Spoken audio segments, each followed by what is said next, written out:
Welcome back, Raider fans, to the Raider D podcast. I am your host, Mike Dean, here on the Raider D podcast, your daily source for Raiders news and rumors and information galore, plus a little bit of entertainment. Now, I have been on vacation for a couple of weeks, so that's why I have not been making any videos, because it's the off season, and you got to take a little bit of time for yourself, because this is a full-time job making content just for you guys. So it's been an incredible past year, and now we are looking forward to this year. But today we're going to be talking about a lot more than just me going on vacation, because there has been some news that has just broken over the past couple of days. So we're going to get into all of that and more.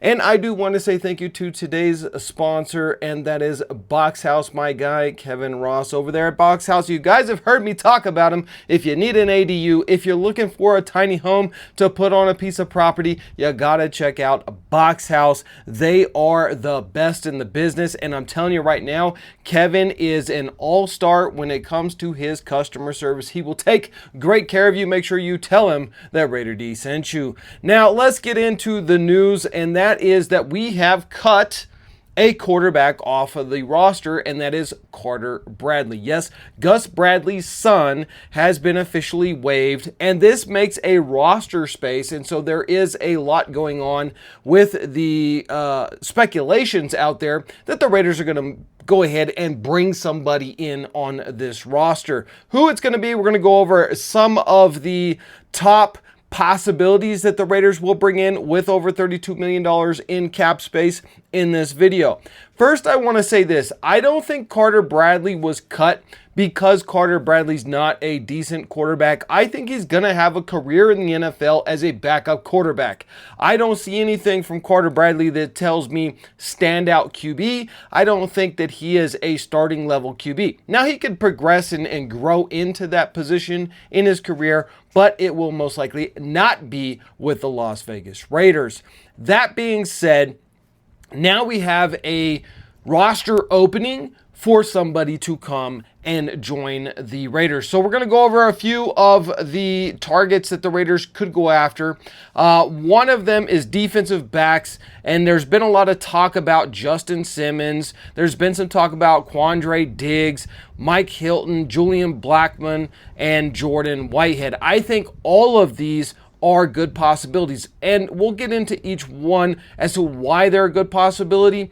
And I think that the number one reason is this: we don't have a lot of quality depth at the cornerback position that's proven. Now, we have some quality young guys on the team, but as it stands right now, we are thin when it comes to proven DBs back there in the backfield. And what we don't want is to end up with a situation where the Raiders are the weak spot being that secondary, and teams are just able to throw the ball all over us.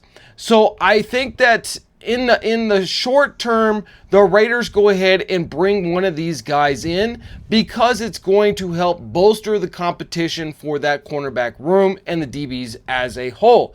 Now, we've also been looking at Rasul Douglas and Stephen Gilmore as possibilities at the cornerback situation.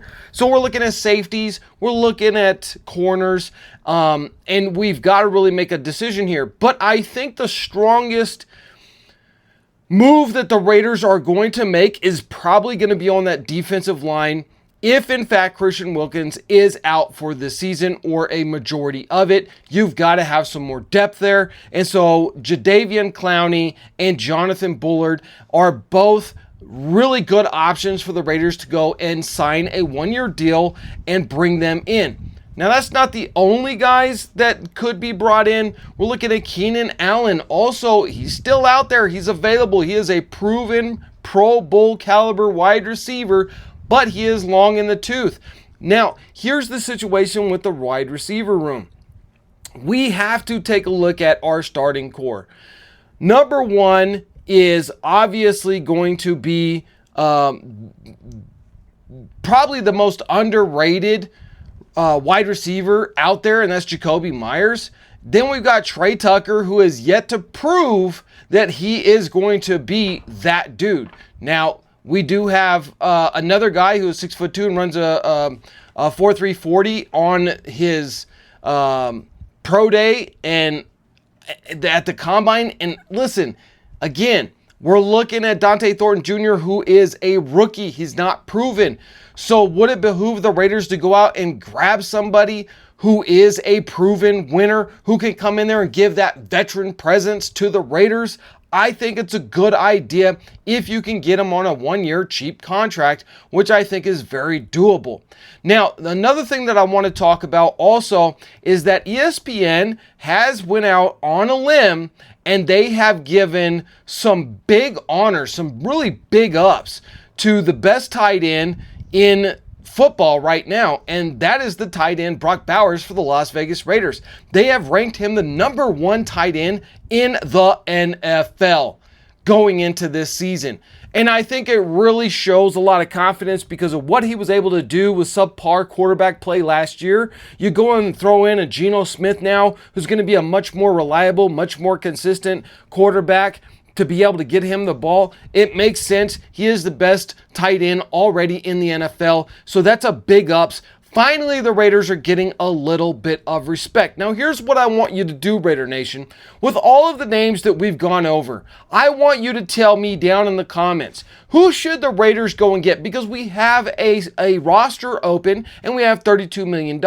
Also, according to the reports that I'm seeing right now, Jack Besh is still not signed with the Las Vegas Raiders. Now, this has gone on a lot longer than I thought it would. At this point, if I was the Raiders, I would simply tell the kid and his manager simply this: either you sign the deal or we're going to go ahead and cut you, because this is becoming a big distraction to the Raiders.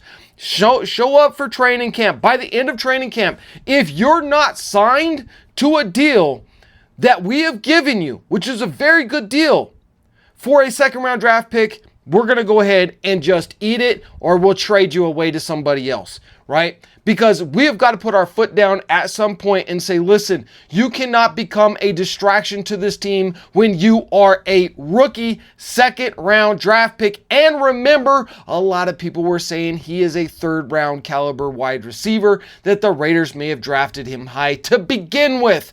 Therefore, I say that the Raiders really got to just put the hammer down and say, listen, man, either sign or we're going to ship you off somewhere else. We'll trade you away. Which sucks because we lose out on a 2nd-round draft pick, which is an extraordinarily expensive and valuable draft pick in the NFL. But it's got to be done one way or another. They got to get the deal done or the kid's got to go. He cannot be a distraction. Drop your comments down below and let me know how you feel about Jack Besh holding out, as well as releasing Carter Bradley, and who do you think the Raiders should go out and get in his place. See you guys in the next video.